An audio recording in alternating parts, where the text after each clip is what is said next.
It was clean. It was clinical. Like, we executed to perfection. Now, I'd like to actually go into a few stats because, and I questioned Charlie about a month or so ago. That is so frustrating as a fan. All you needed was an extra 2-3%. On the podcast, you're a shit person.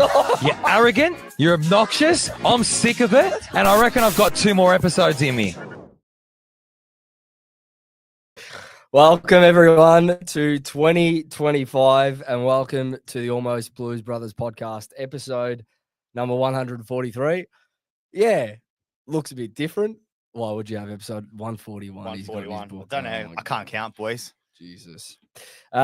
New season, new year, same faces, one less tonight. There's only the 2 of us. We'll get to that in a minute. But before we begin proceedings, and before we get into what is the show tonight, Jules, it's been 6 months.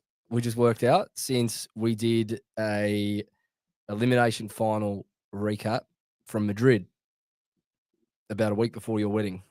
Correct. How are you, man? To be fair, it's actually been a busy 6 months. Obviously not football related, but it's been good. It's been good. What have you been up to? What have I been up to? Fuck, I haven't thought about footy. Yeah, but you went away. Oh, I've been away. Yeah, I've been away. I've been away since then. Yeah, since we were in Madrid, I went away again. My lovely partner Gab, as most people that would have tuned in before would know that she's been overseas in London for almost 2 years now. So yes, I went there at Christmas with her mum. It was good. It was good. And then I got one more trip in about 12 weeks' time. About to book my flight back, and this time I'm handcuffing her to my wrist, and she's coming back. Yeah. Oh, about time. How many? You've done a fair few trips though. I've done. This will be number 5 or 6? This will be number 5. So I've done 4. 5. So Yeah. you've put in a bit of time and effort. A bit. Just a little bit. No, but it's been a good 6 months since our last episode. You got married. Mm-hmm. What else you done? Not much. Mate, obviously a fair bit. Obviously back into work, the holidays, this and that. Other than that, that's it. You know how I am. Well, it's a new year. It's the same 3 of us. Dan this week, unfortunately for our first episode, couldn't be here. He is going through a bit of a health crisis at the moment. He's fine. I think he's going to be fine. No, he'll be fine. He's just he's a stubborn man, Dan. And yeah, we wish him all the best. Wish him back to health very, very quickly. I'd love to see him here next week, hopefully. But until then, you got me and Jules. So that'll be the show tonight. First off, now that we've done our welcome, and welcome back to everyone for joining us, bit of a different look. Different studio. What do you think? It's a massive upgrade. I don't know how much. It puts the other place to shame. Yeah, no, Image Online had its time. It's jingles. We sort of evolved past that. This is something different. We are at the phenomenal studios here in Preston, Mavros Studios, Mavros. They will be producing the podcast for us this year, all year. The backdrop is it is impressive. It does make us look like we actually know what we're doing. So yes, we'll be at Mavros Studios all year. Jordan here is a massive Carlton fan, so when I reached out to him, no brainer. Carlton fans gravitate towards Carlton fans. That's it. So yeah, a bit of a different look, and also a bit of a different look. Firstly, I'm wearing it tonight. Jules isn't. VORTEP back on board. If you were listening to us a couple of years ago, we had VORTEP clothing as a major sponsor, the primary sponsor of the show in 2023. And they're back on board for 2025. So you'll see us do a little bit of content with VORTEP throughout the year. Hopefully Jules rocks up in some VORTEP next week. Otherwise, the contract will be ripped up.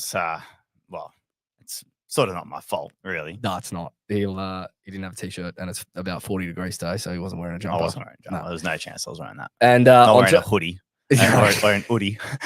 And on top of that, 2 new additions to the lineup. We'll start with the Jerky on the right-hand side first. 3099 Jerky from Diamond Creek. This stuff is unbelievable. They've jumped on as a sponsor for the year as well. We're actually going to eat a little bit of chili jerky as we go. I've had some of this already, and it's very good.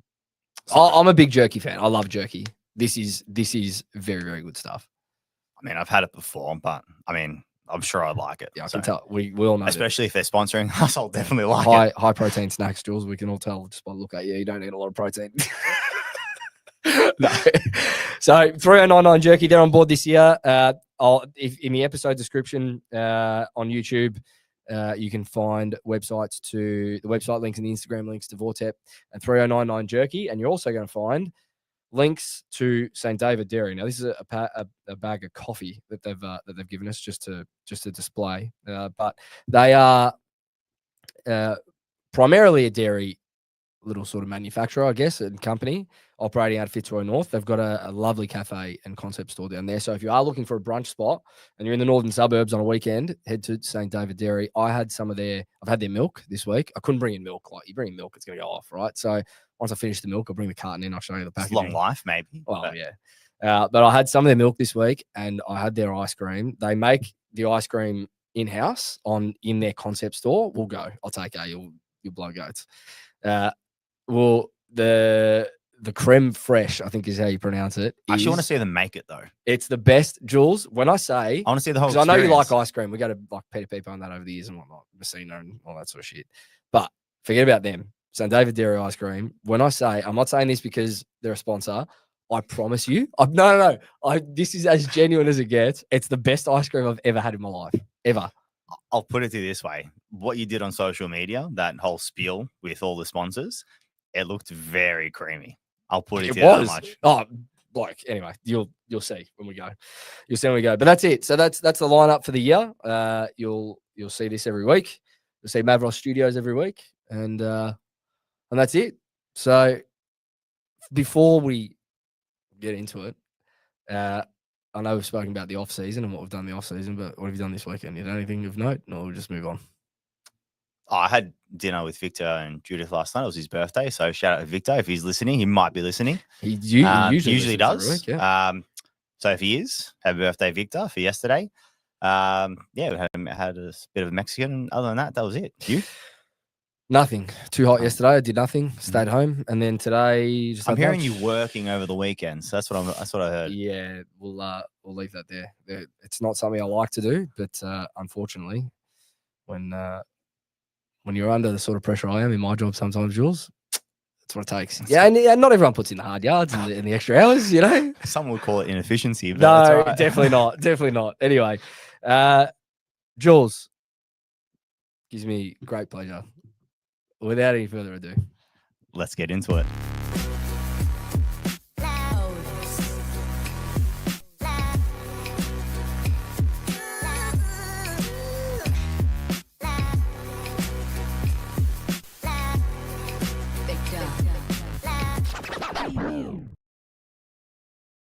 Now, if you are joining us for the first time, we are part of the Blue Abroad Media Network. We will continue to be part of the Blue Abroad Media Network and this great community that Terry has built over the years. It's fantastic to be back for another year. So if you are watching on YouTube, hit that subscribe button, hit the like for the video. If you're listening on Spotify and on our Spotify page for the Almost Blues Brothers, hit that follow button and hit the bell for notification updates. It helps us greatly. You got something to say? Nothing. No, I'm just trying to read my handwriting and I can't. Yeah, that's nothing new. All right, we're going to start with the off season So today we're going to go through the St Kilda review from yesterday's match simulation, obviously. But before we get there, there's a little bit of off season Blues news that we probably should get through first. It's been a while, so a little bit has transpired, I would say. Yeah. We'll get to the Jagger Smith news in a minute, which is heartbreaking for the kid, which we've only found out today. But before that, you ever sent a dick pic on Twitter? Well, to be fair, we don't even know if it was him or not. There's, obviously rumors going around and whatnot, but nothing set in stone. Come on, man. Come on. What are we doing here? Seriously, what are we doing? Well, how much can we go into it? You can talk about it. He's not there anymore. Talk about it however you want. Well, to be fair, obviously what's happened. But in terms of the actual club, maybe we were lucky in a way that it was in the off season and not in season. I think if it was in season, it might have been probably would have blown up a bit more, and obviously would have made it a little bit difficult for the club in terms of the way they actually looked after the matter. So we're probably lucky in a way in regards to that. But in saying that, I think we sort of dealt with it the best way we possibly could. Obviously, unfamiliar circumstances. But yeah, that's sort of my take. Yours? Stupidity comes to mind. Yeah. Genuinely. Yeah. Come on, man. Like, you're the president of a football club. Like, it's a very high profile position. You know, like you just gotta be, whether he was hacked or not, I don't know. Like, I don't care at the end of the day. Like, you're in that position. You should be all over that stuff. You should be. Yeah, you'd think so, but it just brings the club into a poor light on the eve of a season where everyone's obviously got so much hope for what we could achieve. It's just negative press for the sake of negative press at that point. Like, it obviously expedited the process in terms of the presidency handover this year. And Robert Priestley, from all accounts, will do a fantastic job. He's a stand-up bloke, but too much controversy. I think over absolutely nothing. I think in regards to Sayers, though, he's sort of had controversy going into the role as a president as well, with his business. I wouldn't say scandal, but obviously the investigations that were going on there and so on. So it wasn't like as if he was painting a lovely light, so to speak, as well. No. In regards to that, was he what we needed at the time? I think he had helped us. Look, it's not to knock him for what he did for the club. He clearly was a beacon of stability and change. Yeah, and look who he got to the club, which is a little bit of a juxtaposition in those two words. But in terms of when that change occurred on the back of 2021, bringing in Voss, bringing in Brian Cook, he did his job. That's what you expect a president to do. You bring in the right guys. He then stood by Voss through some pretty tough times, especially in 2023 when we started the way that we did, and brought that element of stability. And yeah, it's not to knock any of the work that he did for the club, but you're only as good as what you've done last, right? So at the end of the day, that's unfortunately tarnished his legacy that he's left behind at the club a bit for me, I think. Oh, for sure, without a doubt. But obviously now we're looking forward to Priestley. I think he's a chairman of JP Morgan. So if he's doing that, then he must be doing something right. He must have been been able to run things well in the past. So I have no doubt in my mind that whoever's Priestley is obviously going to be being president of the footy club. We're in capable hands. Agree. There's a few in the comments that are loving the new space, and that's actually my brother-in-law, Chris, and just in the live chat, following along. If you are watching live, jump into the live chat and give us your thoughts as we go. Now, all right, past that. So obviously 2 season-ending. Well, Jaggers is a season-ending injury. Apparently, we've left a spot open for Newman on the patella, but which I think is a bit silly considering the injury. I think that is a very serious injury where he's very unlikely to get back, Nick Newman. So we'll start there. Obviously, that came across the desk 4 weeks ago, 5 weeks ago now. Yeah, more or less, yeah. Ruptured patella tendon. It is a very, very serious injury, and for a guy that's 32, it'll be tough to come back from. I back him in, come back, and look like he hasn't missed a beat when he does. Do you think he plays this year? No. Yeah, I agree. I don't. I just feel like as if we sort of got to learn from our past in terms of bringing players back who have done serious, knee injuries and whatnot in the preseason, like in regards to like Doherty. So for last year's first elimination final.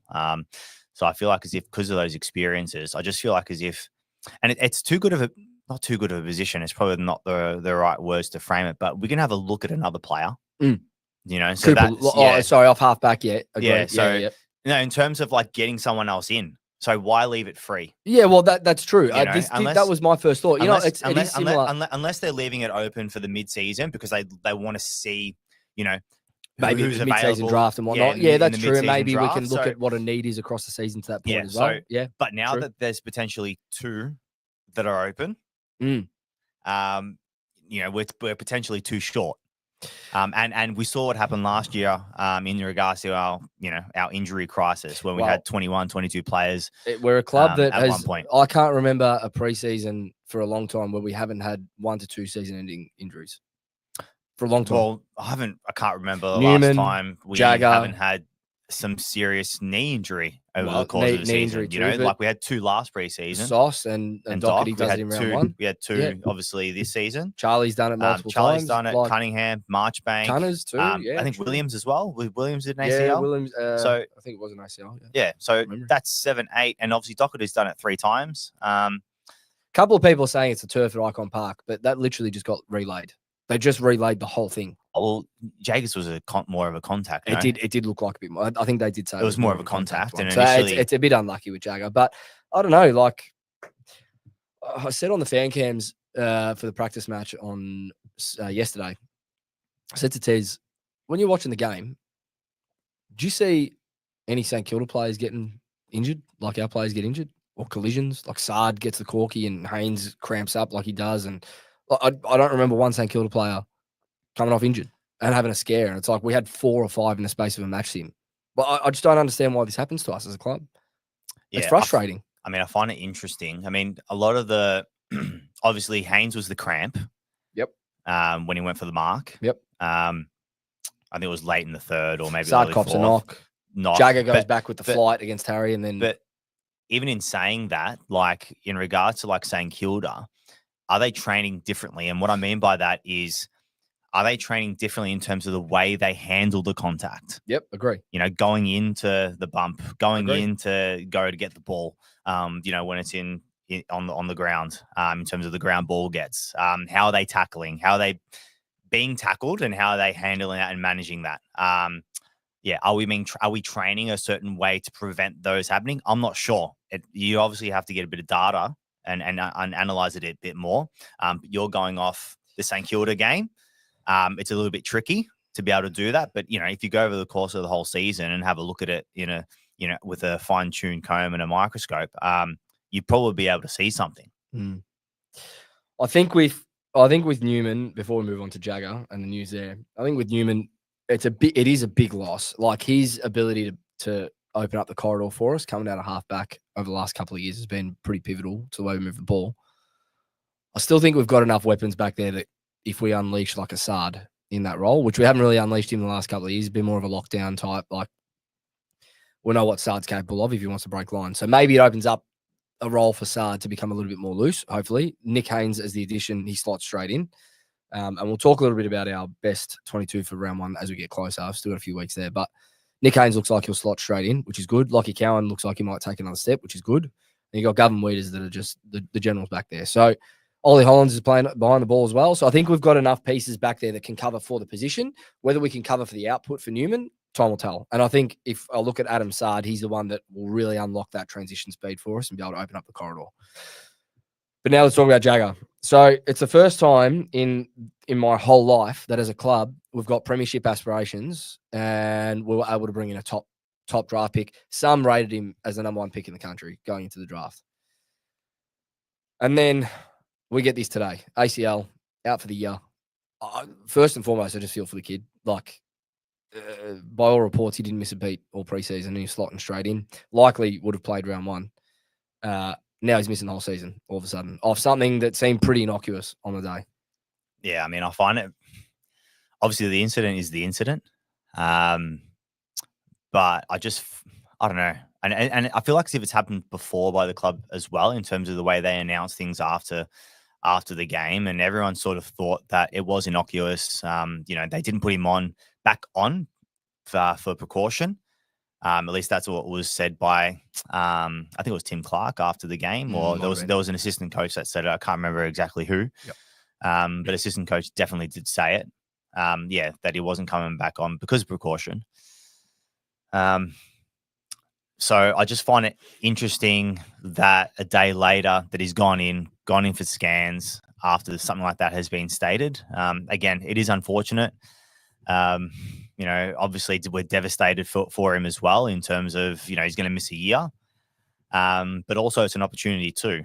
And I feel like as if he's got a good network behind him, obviously with football club, family and friends, you can just see that from him.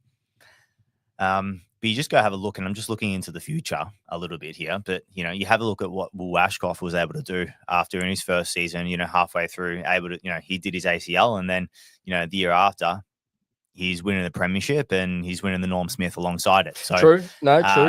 it's not like as if, and it's probably better to do it at this age rather than, in 5, 6, 7, 8 years time as well. It gives him another year to sort of prep as well with his body, learn more about the AFL level before he sort of goes deep into it. But in saying that, I feel like as if he is going to be missed going into the season because of the point of difference that he does add to our midfield. And that's the downside for me in terms of what he will add in terms of his value for the footy club. He was definitely going to be a point of difference. Definitely. I think, and there was a comment here made by, if I can find it, I think it was Jay Baggers, maybe. Jay Baggers, here we go. His asset is lateral movement, and there's no sugarcoating this, right? And that is 100%. We all saw the sidestep. We heard it with his first touch, and everyone was up and about, and for good reason. He moves very differently to a lot of other players on the park, and he definitely moves very differently to the majority of our midfielders. So he definitely would have been a point of difference. Whether or not he would have made the impact straight out of the gate, we're never going to know. To be honest, now we will never know. But he was going into the draft considered by many as the best talent in the draft overall. We got him at pick 3. It was the first time we had a talent like that with a list like what we've got, with the aspirations that we've got. And footy's cruel. Footy's cruel to him, cruel to us as fans, cruel to the club. Just, I was almost speechless when I got the update today on my phone on the AFL app. I couldn't believe it. I was shocked. Yeah, I was genuinely shocked because I didn't see it coming. So I was genuinely shocked. But there's another opportunity for another player to obviously play. It's going to be interesting to see how that sort of operates now, because it looked like as if Jagger Smith was going to be that extra midfielder from the half forward line to come up and sort of outnumber. So whether that happens now, and I know Elijah was doing a lot of that last season as well, but it was. It's going to be interesting in terms of how we actually operate things. Well, the other thing with all of this, right, is think about what we gave up to get him. So we've lost 30 goals from Owies, and we lost a really reliable midfielder and hole filler, if you want to call him that, in Matt Kennedy, right? So, and you've given up a fair bit of capital in terms of if someone goes down in the midfield or if someone goes down in the team. We've now not got a Kennedy to rely on to come in. I just don't know where that leaves us if a Chera or a Walsh, who have been injury prone over the years, or a Hewitt, have a flare up with any of their long-standing injuries that we've seen over the years. I just don't know where that leaves us with depth now. Like, you've got the likes of Cooper Lord, who's going to have to step up pretty quickly. Jack Carroll's not there. This is the other thing. He played, I think, 15 games last year or 14 games, whatever it was. Don't have a Jack Carroll to even step up and come into that midfield. So the likes of Cooper Lord, he's going to have to come on pretty quickly. And we all saw what it looked like he was capable of last year, late last year. But we're now talking about replacing a kid that we all thought was going to play pretty much every game and have some sort of impact. Like, Cooper Lord has to step up immediately now in some sort of midfield capacity. Yeah, I think it's interesting. And then who is it after that? Yeah, I mean, I think the issue that we do have is the Walshes, the Cheras, and the Dohertys. So, I mean, you have a look at our midfield over the course of the weekend, and it was Cripps, Hewitt, it was Doherty, it was Chera for the bulk of it. Obviously, Jagger Smith was coming up, and then you had Cooper Lord come in. Obviously, second half. And then Walsh is obviously on the sidelines at the moment. So you've got like 7 or 8 players there that do operate. The issue is the injuries. Obviously, the club is backing them in. Like Chera, Walsh, and Doc to have a year. But in terms of the pick swap that you alluded to originally, Joe, in terms of like Owies, I feel like as if, again, injuries, being good with us. I think Motts will do it comfortably, to be honest. He's averaging a goal a game anyway at the moment. If he does play, and obviously with his maturity and the way he was moving yesterday, and from all reports, what we've seen and what we've heard, yeah, he's the one for me that will kick, or will or should kick 30 plus. As a small forward, and then Fantasia even looked good. Yeah, like he was more lively as well. So even in the forward line regards to it, I don't really mind. Yeah, it's just based off injuries. Like, It is. we have enough depth. It's just purely based off injuries, whether we're going to be all right. We've or got not. depth to the extent that if we don't have 10 injuries, we're fine. Yeah. We've had 10 injuries for the last 3 seasons. Yeah. This is where I get nervous. Yeah. There's But already 2. The issue is, though, like, you're comparing us to us, but most teams don't have this. No, they don't. You know, so if a team did have 10 injuries or 21 injuries, like, I Yeah, don't but- think I No, would have been understand. able to, I don't think they would have been able to compete at I what we completely did understand. last year, I completely understand where you're coming from, and I agree. I think last year, as disappointing as it ended, to still get there with the list that we had essentially healthy for the majority of the year is a pretty big testament to being able to just fight through it. Right? We fell into it in the end, and we saw what the result was. But my point is, in all of this, I am comparing us to us because other teams don't have this consistently. Like, it's happening again. New fitness boss in, sure, the new fitness program isn't really going to kick in straight away. Like, that's going to take anywhere between 6 and 12 months, really, when you think about it, for that to actually kick in and take shape. But regardless, it's already 2 season-ending injuries again in the preseason, and to 2 pretty pivotal players. We're not talking about players that are on the periphery. It's always players that are pivotal to what we're trying to do, and it's happening again, and it's a shame.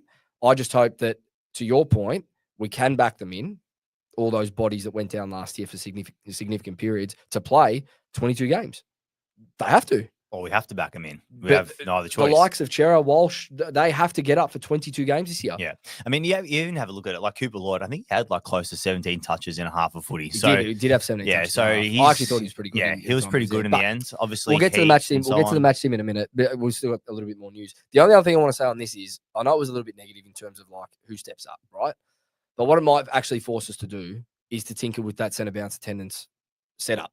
You might have the likes of a Fogarty or an Elijah or an Ollie Hollands that runs through there now every now and then, because you don't have the point of difference in Jagger that was going to be there. We may be forced into actually chopping and changing a bit rather than going with the same thing every other week like we usually do. And we've seen what the results are when we do chop and change. When Fogarty goes into a centre bounce, he impacts. When Elijah goes into a centre bounce, we've seen him impact. Like, I feel like there is a flip side to this where if it's going to force our hands to be a little bit more creative, it might actually end up with better results in the end. If the coaching staff can commit to actually being a bit more creative in that sense. Because it's one of my big watches this year is, can we do things a little bit differently to what we've done the last 2 years? Because if we keep doing the same thing, we're going to get the same results at the end of the day. Yeah. I mean, at the end of the day, for me, it comes down to the team and how the team operates and how the team connects. Yeah, it's unfortunate that we've had these couple of injuries, but still at this given point in time, if everyone still does the right things in terms of their, the way they handle their body, etc., we're still in a comfortable position injury-wise. Yep. Okay, so hopefully Walsh and Charlie get up for round 1, round 2, and gives up some positive signs, boys. Hope they do. I was going for this. We said before the show, we're going to have some jerky. Chili. I've had this. I don't know. I think I've stuffed up the. No, I've got it. Wouldn't be the first time. No. While we tuck into some of this, because it is brilliant. TDK. Tell me. Last bit of off-season news that we'll talk about before we get into a bit of a match team review and whatnot. Yep. He's in a contract here. He's a free agent come October 1, whatever it is. There has been a lot of chatter already about TDK. We'll do this in a couple of ways here, because there's a couple of different things I want to talk about. Firstly, before we talk about the contract and whether he signs, what's his role this year for you?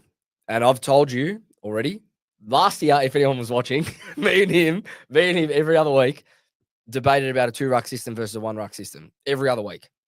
And you've come to the realization it's a 1-ruck system from now on, right? I get it. I get it. I did say, in all fairness to my opinion last year, I did say he had to show me first, because he hadn't shown it to that point, right? And he did put together a really good block before he got injured, where it was like he's about to tear the competition apart as potentially an Australian ruck here.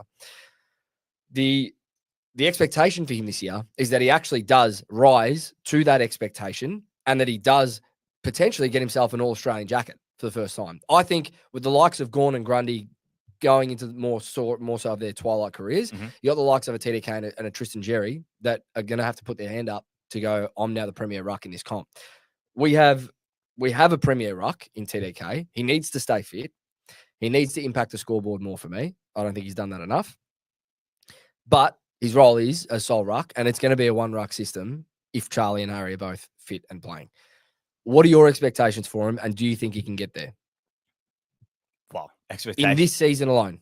expectations of this season, in terms of what he's able to do, or well, he's number one ruck, like outright for me. I mean, you have a look at last season. Really, I know there was a lot of injuries, but for me, the turning point was when we lost TDK.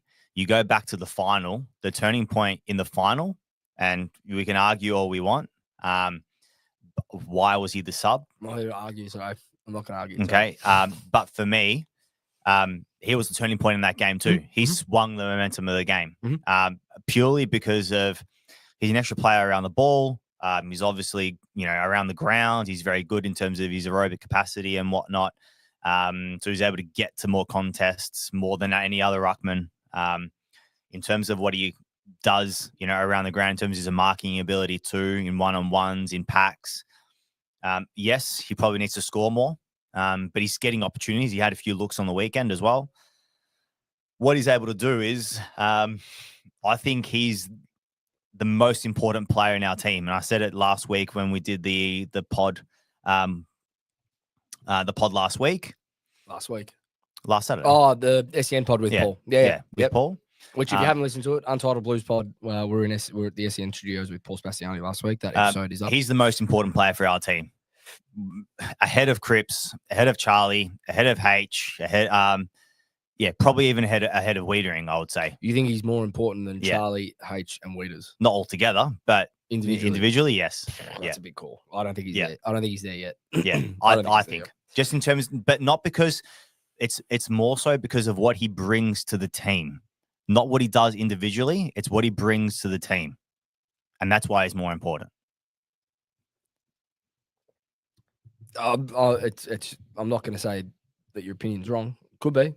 It could prove to be more important than those types. Struggling with the jerky. Look out. Like you've never eaten jerky in your life. Hey, it's good though. No, it's good. Just hard. It is. That's jerky. No, last time I had a tennis, it wasn't as hard. That was different jerky. This is better. This tastes better. This actually does taste better. Yeah, I mean, it could be. It could be at the end of the day. Like, I think it's a big claim to say right now that he's more important than a Charlie or a H or a Wieders. As a matter of fact, I still think Wiedering's the most important player in our team. We lose Wieders, we've got no key offender. All right, I'll change it. All right. and then I'd probably say. But you say I'd probably say a two-time Brownlow medalist is very close behind. Yeah, but I understand what you're saying. It's more in terms of the team aspect, not what he does individually. I understand what you're saying. He is a very important piece to this team. Like you have for me, you get rid of TDK. All right, Pito, he's a decent replacement, but he's no TDK in terms of Silvani as well this year. That's back in the side, which he can help to chop out. Yeah, but he's no TDK. No, he's not. And what I'm saying is, like, all right, Cripps, there's no other Cripps. I get that. But you've still got Walsh, Chera. Like, it's still a decent midfield. And I think with the midfield, they thrive on TDK. So I think with that, giving him first use and his ability around the ground to in terms of his movement, I think he provides a lot. That's all I'm saying. Yeah, I can't disagree with that. I can't disagree. Second question in all of this. St Kilda have apparently offered him the biggest contract that's ever been offered to a player. I think it's 8 mil over 7 years or something, or maybe it's more. I think it's more. I think it'd be more. Does he stay or does he go? And we've reportedly offered him a 7-year deal. My conjecture on that is we've seen 7-year deals and long-term deals offered to ruckman in the past. It's never worked out for any club. Brodie Grundy was a premier ruck of the comp. Got offered and did a similar sort of thing to TDK. Probably broke the mold for ruckman in terms of being like that fifth midfielder, essentially. I've never seen a long-term contract like that work out for a ruckman, even for the likes of Brodie Grundy, who's a multiple-time All-Australian. Are we backing ourselves into a corner by giving into the demands of other clubs in terms of what they're potentially prepared to offer, or is it just what we have to do to keep him? And is he worth keeping for that much in terms of what we're offering? I think you have to try and keep him. I think you definitely have, well, not try. I think you definitely have to keep him. You know, by how much, I don't know. But at the end of the day, for me, you know, you say it's seven years, but how does the contract actually look? Is it 4 years and then, you know, 2 years it gets, you know, if you play a certain amount of games or hit a certain benchmark, does it trigger it and so on? So there's different elements of the contract that obviously we're not privy to. So we don't know. We're only speculating at the moment. So it'd be interesting to know, to be able to come to some form of, you know, greater understanding about what has actually happened or what's been offered. But he's a must keep for me.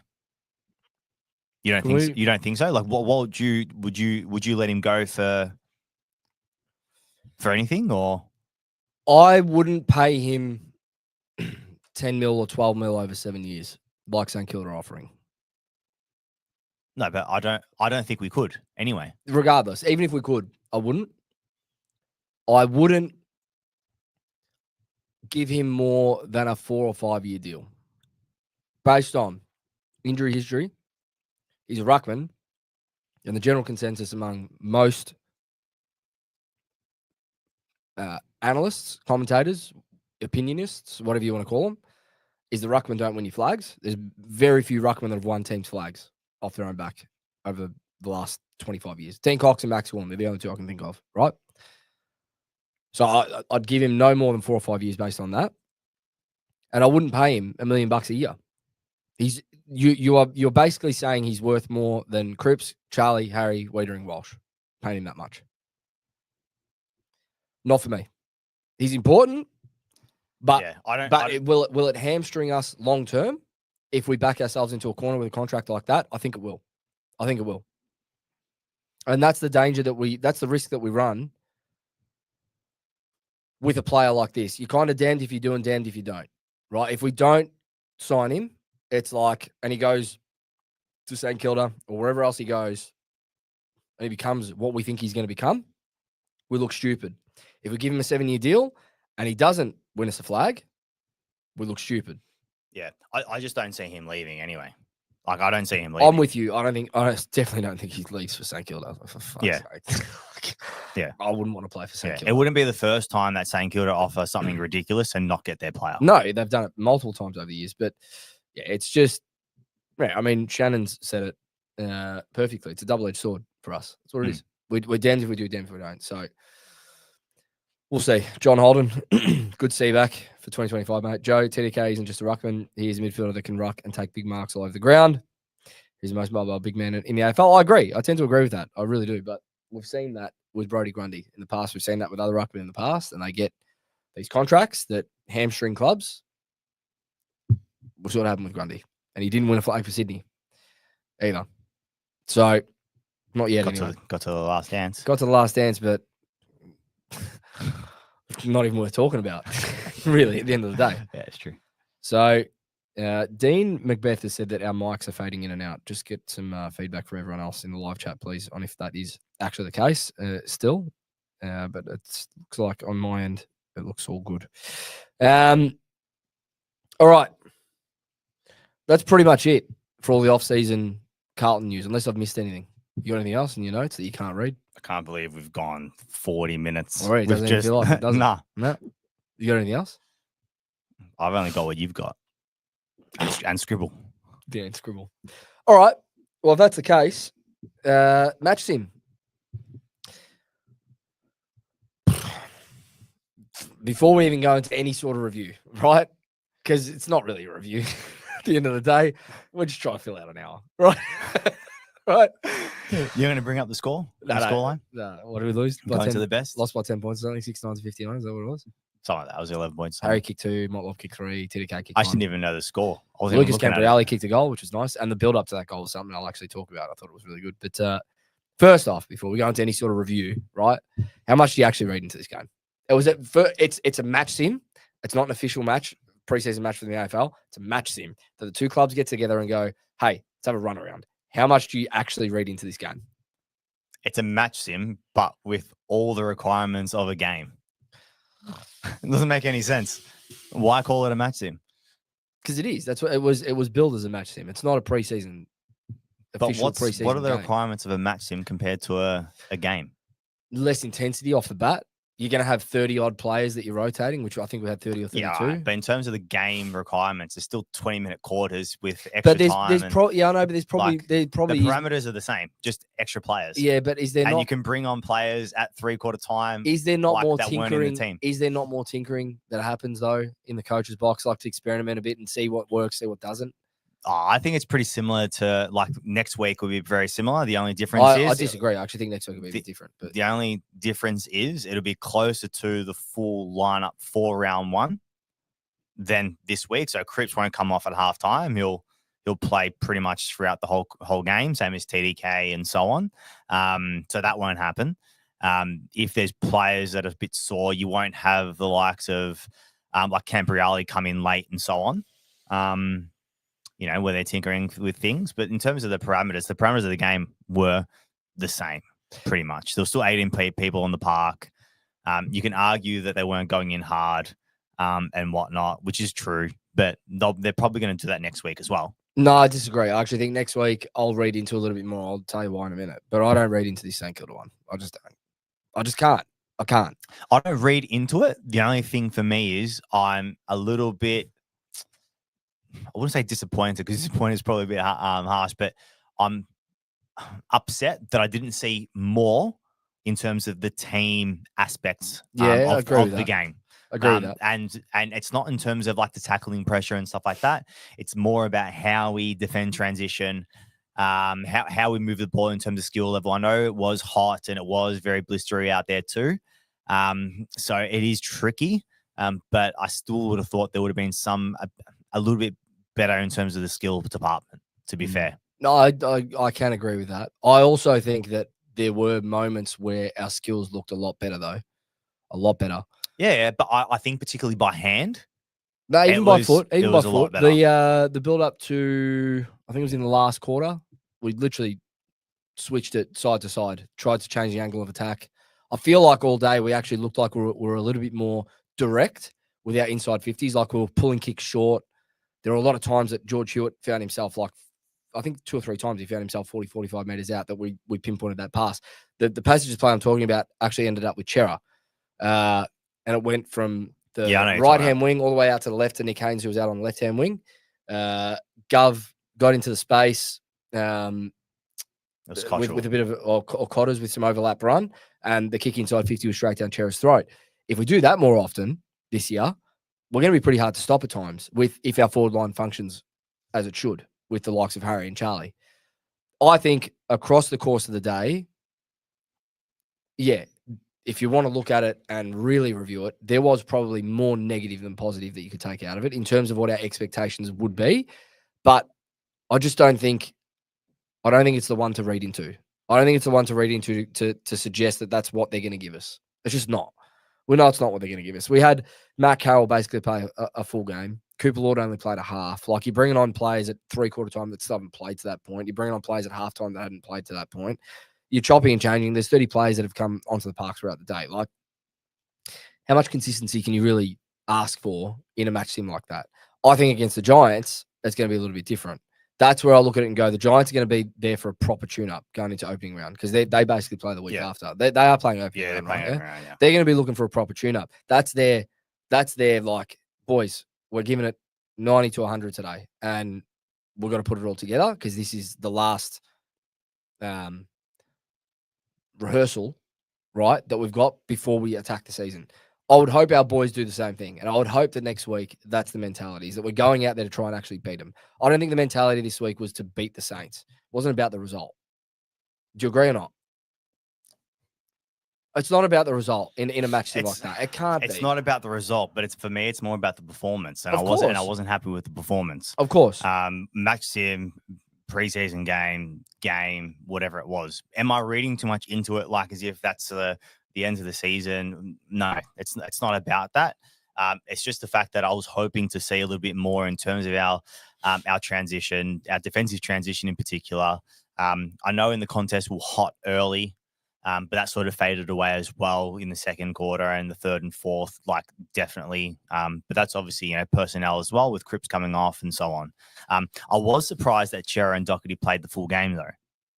Yeah, that's what I was really surprised. I know they have, which is good sign. It's good signs though that if they're that fit at this point, that all right, they've done what they need to do throughout the preseason to get their body to where it needs to be. Yeah, but obviously, especially for them, they've missed a lot of footy. Like Doherty's basically missed a whole year.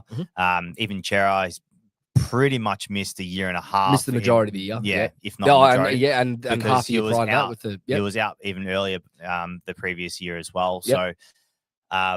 He's missed a lot of footy too. Obviously lacks the consistency as well and the continuity. So, it was good signs, but I was surprised. I was shocked in a positive way. A positive way. So yeah, for me, it was interesting. Yeah, good point. It is a good point around the midfield and seeing Chera out there and seeing Doherty out there for the. I guess again, that's probably it's just to get their legs under them. Get some match fitness into them. They haven't had that sort of match fitness for however long consistently, right? So for them to play out a full game is good. On Doc, midfield, very clear for everyone to see. He's a midfielder. Yeah. Thoughts? I've got some, and again, I'm not reading. I'm trying to do this by not reading too much into the match sim, like I said off the top. But I've got some thoughts on a couple of things that I saw that may or may not agree with. He asked me where I see him lining up predominantly. No, I'm asking whether or not that works because it's clear he's going to be a midfielder.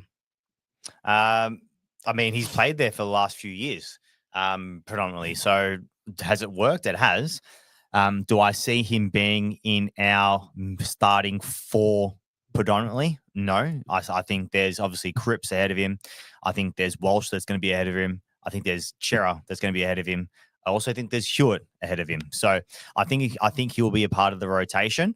I think he will play a lot more wing time and off the half forward rolling up. That's the triangle that I sort of see Doherty playing in.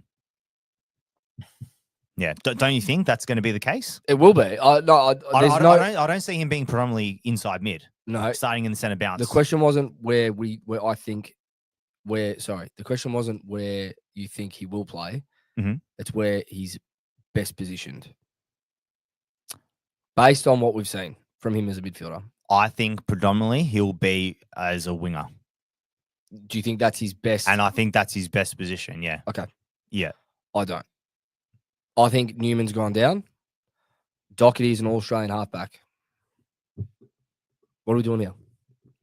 Yeah. Why are we overthinking it? Seriously, like, why even overthink it? Like, not only that, he's got the ACL history, right? So he probably should be in a part of the ground where he's not taking as much contact and where he doesn't have to be as lateral. He could be a bit more unaccountable and a bit more uncontested and mop it up and intercept and do whatever he has to do and launches from the back half, which is where he has played his best footy in his career. He got an All-Australian jacket doing that. With Newman out, why is Doherty not the replacement for him in that back line? Gives us another veteran head back there as well, which we need. Yeah, it could happen, but I don't see it happening. I don't see it happening. No. And again, that's the reason why I'm not putting him there. No, but it's not the question though. The question is where do you think he, regardless of what you think is actually going to happen? Again, we had a discussion like this last year. It took me fucking forever to get it across the. Forget about what you think is going to happen, right? In your opinion, what is the right thing to do with Doherty? I feel like as if I haven't seen him in defense for 4 or 5 years. And my point is, where in the last 4 or 5 years, outside of those 2 finals, right? Really just the semi-final and a couple of passages a bit higher up the ground. What has he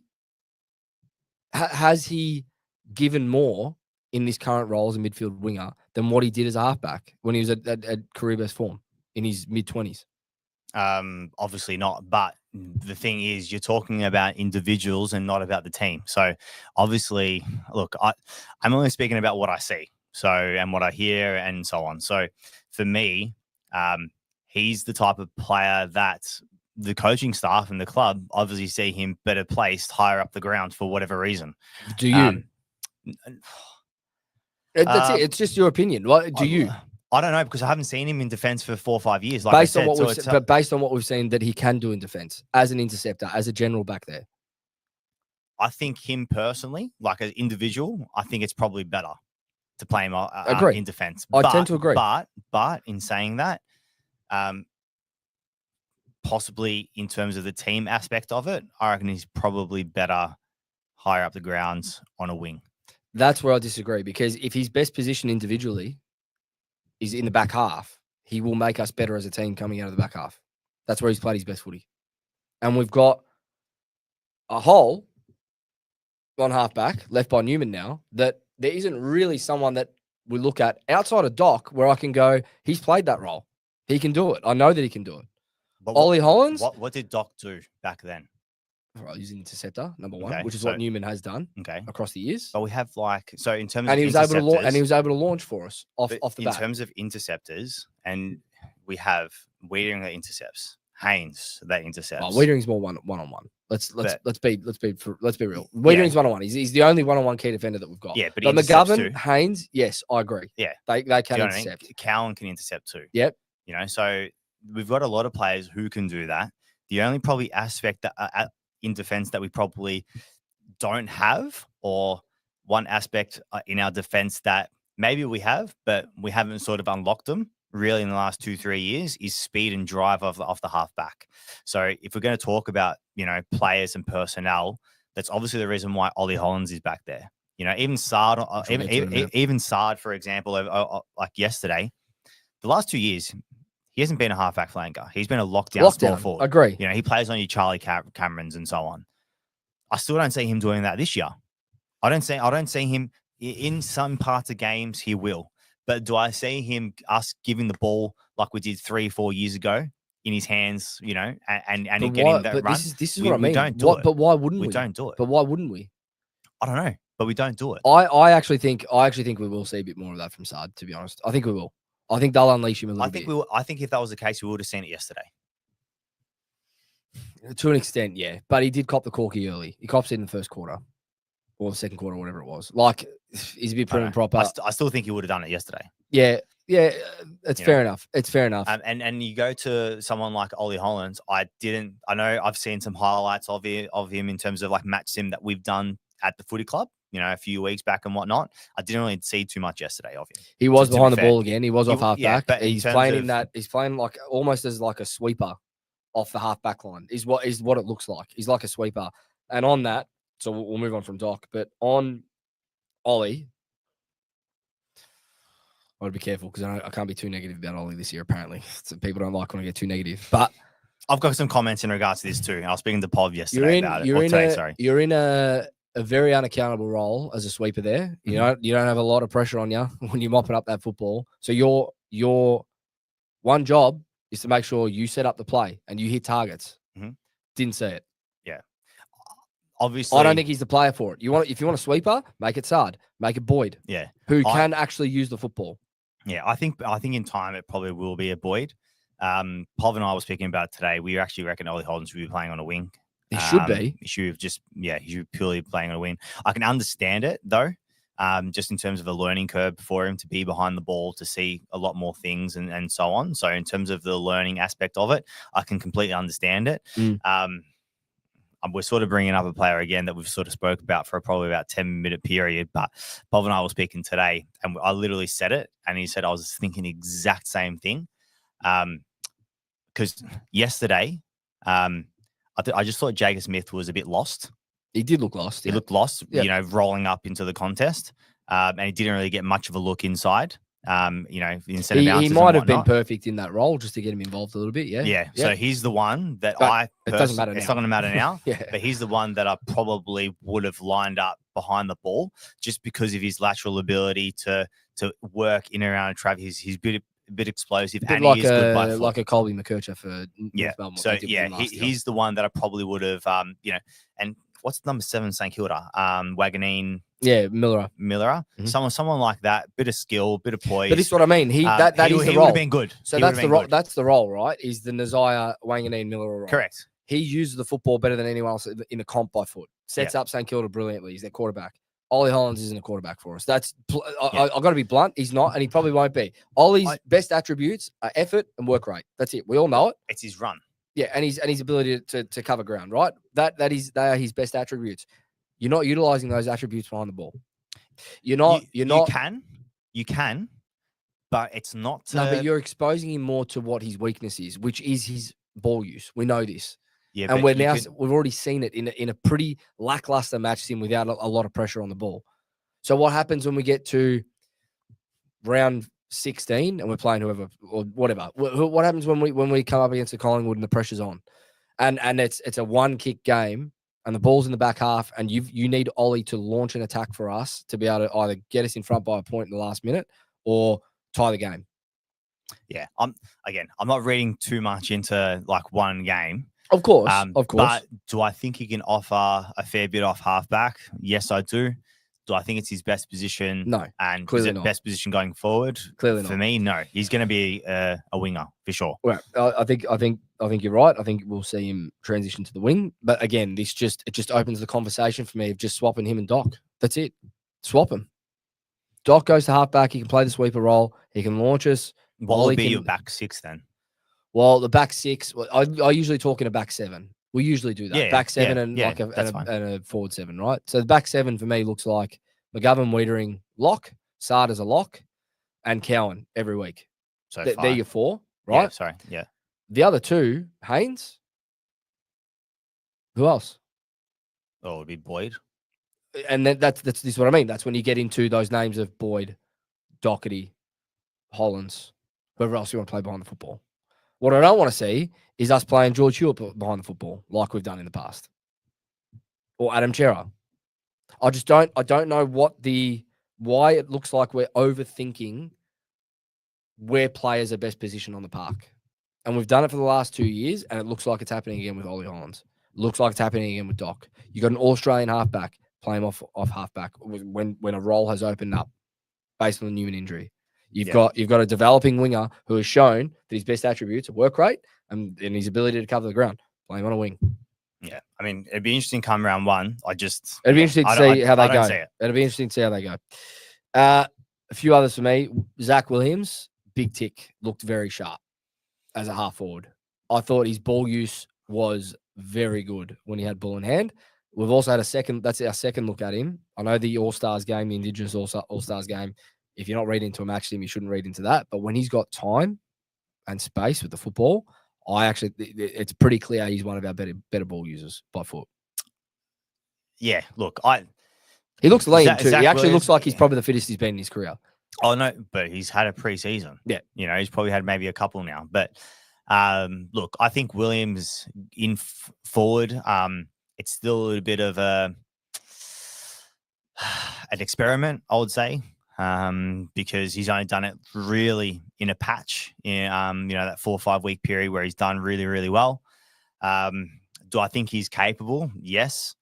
Will he do it? Not sure, but time will tell. I think there's other small forwards though that looked a little bit more lively than Williams did yesterday though. And for me, Faz did, especially with his the way he was moving, very similar to Motlop. Looked good. And his ball use. I actually think he's got that bit of pace back, to be honest with you. He didn't really have that last year. He looked pretty comfortable. Whether he had that confidence in his body and in his legs.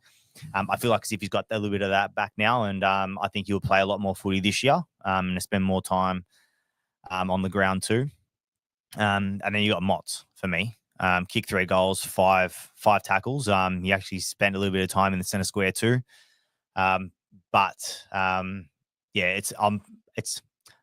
more happy and content with the way Motlop, with the goals, of course, with the tackling, of course, because you want to apply pressure, but just because of the way he's moving. Yeah. And you can see him with his post-game press conference or the interview that he did have, that he's very, very confident now. And I have no doubt he has all the skill level and attributes to be able to perform on the big stage. It's just whether he's able to stay on the park for me. Well, yeah, that is the question with Mott's, like with a few others, just that we've already spoken about, is just staying on the park. That's it this year. That's gonna either make or break us at the end of the day. But I agree, Motlop looked good yesterday, and that's what we're going to need from him all year. With the departure of Owies, it's 33 goals that you got to replace. There's no real, and unless you're supremely confident that you're going to get 33 more goals out of Charlie and Harry combined on their own, which I'm not, someone's got to step up and fill a 30 goal gap. I mean, I don't really see any other forward taking that mantle of an Owies.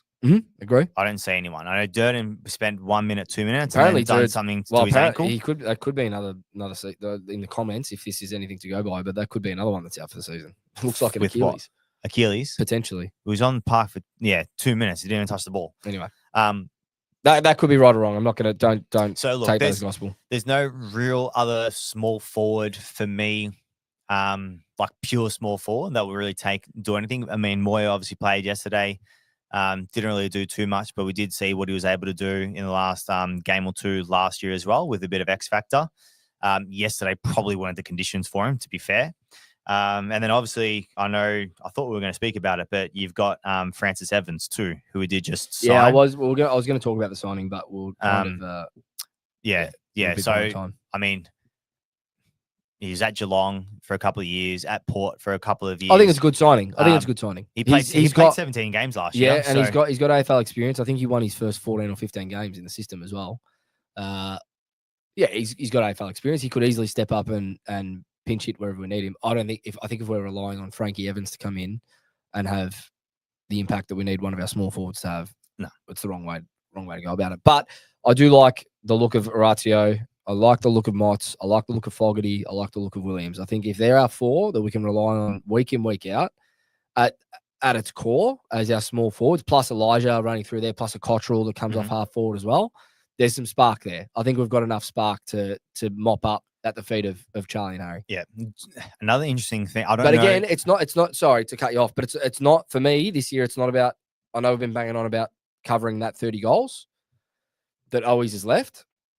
That will come as a byproduct, and this is one of the last things I think I want to talk about. It wasn't on the run sheet, but I think that will come as a byproduct of the way that we apply ourselves from a pressure standpoint and defensively as a team. Okay? We spoke about this a little bit on the SEN podcast the other week with Paul. For me this year, we have to become better defensively. We just do. And I'm not talking our back six, because our back six have actually made us look really good in terms of the lack of application higher up the ground. Our midfield has to spread more, and it has to be more effective when we do spread on the defensive transition.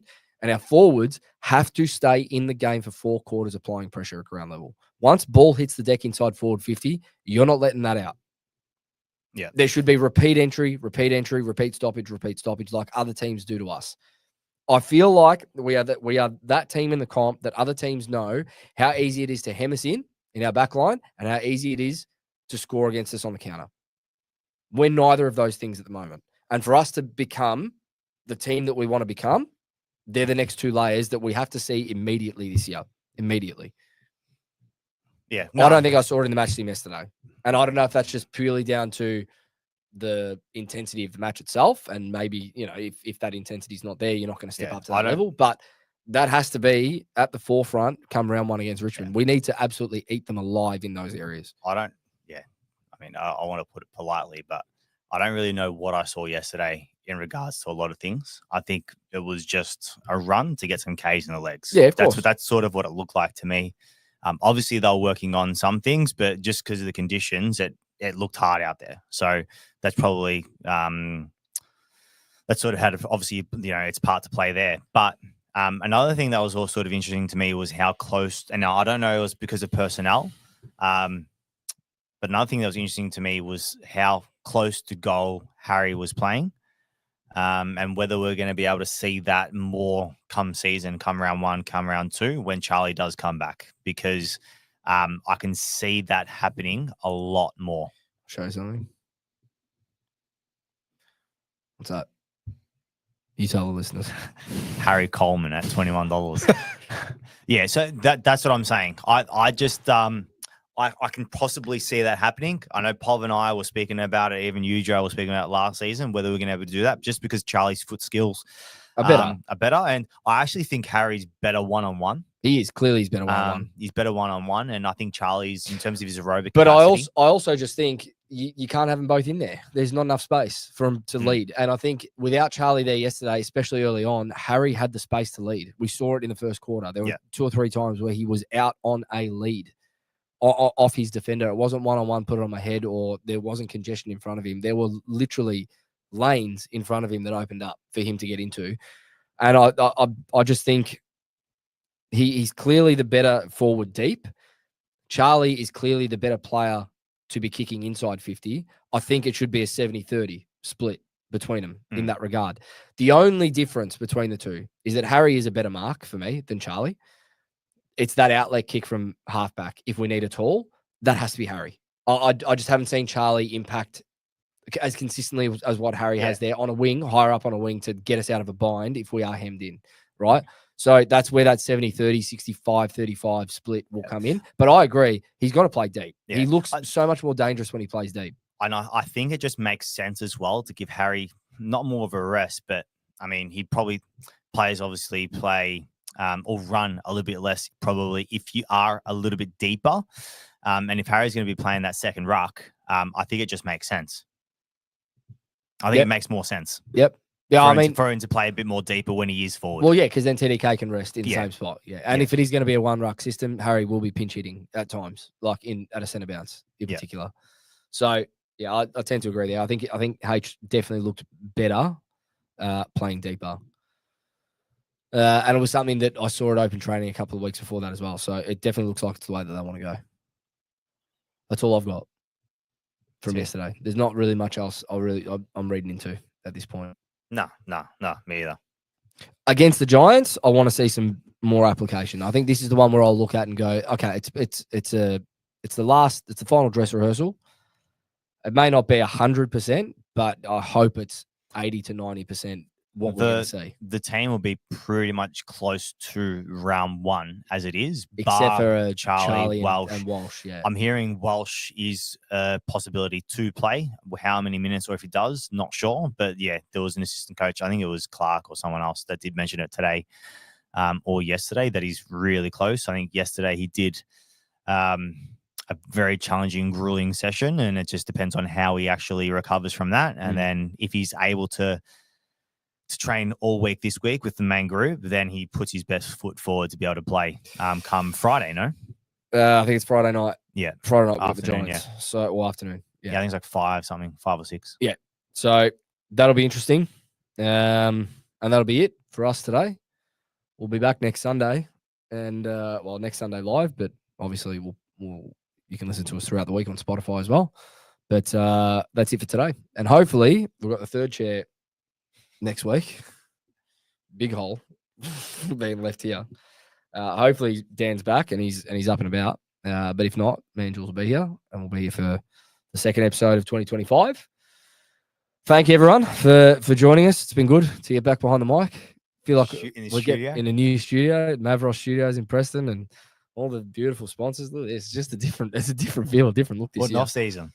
It is. It's been a big off season for us, obviously, but hopefully we'll be talking about a few more wins this year. And hopefully, could you just imagine, like, you get to end of September and we're doing our last episode of the year is after the grand final. Just, it's what I think about every year is we do 30 to 35 episodes a year. I want to do 35 this year. If we lose the final, we're still doing it. Absolutely. We're still doing it. Absolutely. And we'll hammer them. No doubt we will hammer them. We'll be that shitty. But anyway, that's the year ahead. It's been good to be back. Thank you everyone for joining us live. Again, if you're here, give the video a like, give the channel a subscribe, Blue Broad. And check out the sponsors. Check out the sponsors, $30.99 Jerky, St. David Dairy. Get down to St. David Dairy during the week or on a weekend for brunch. That's brilliant. And obviously VORTEP. We'll have some more gear and merch throughout the year. So keep an eye on socials for all of that. And I guess until next week, up the baggers. Kind of baggers.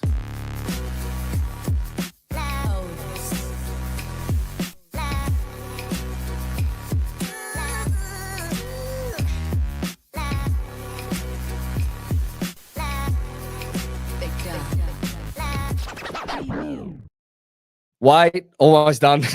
Not quite done yet. Wait. I almost forgot one thing. This is Carlton, the Jumper Punch. They've got a live show coming up Sunday, March 9th, Labor Day weekend. You can see here, you can use the code TJP10 when you buy 2 or more tickets. It is, if you head to their Instagram, I can't remember, I think it's trybooking, something like that.com, where you can get the tickets. Head to their Instagram, the Jumper Punch's Instagram. You can get tickets there. We'll be there. Yep. Sunday, 9th of March. So make sure you get tickets if you haven't already. And I hope we see you all there. Now I can actually hit this thing and say, see you later.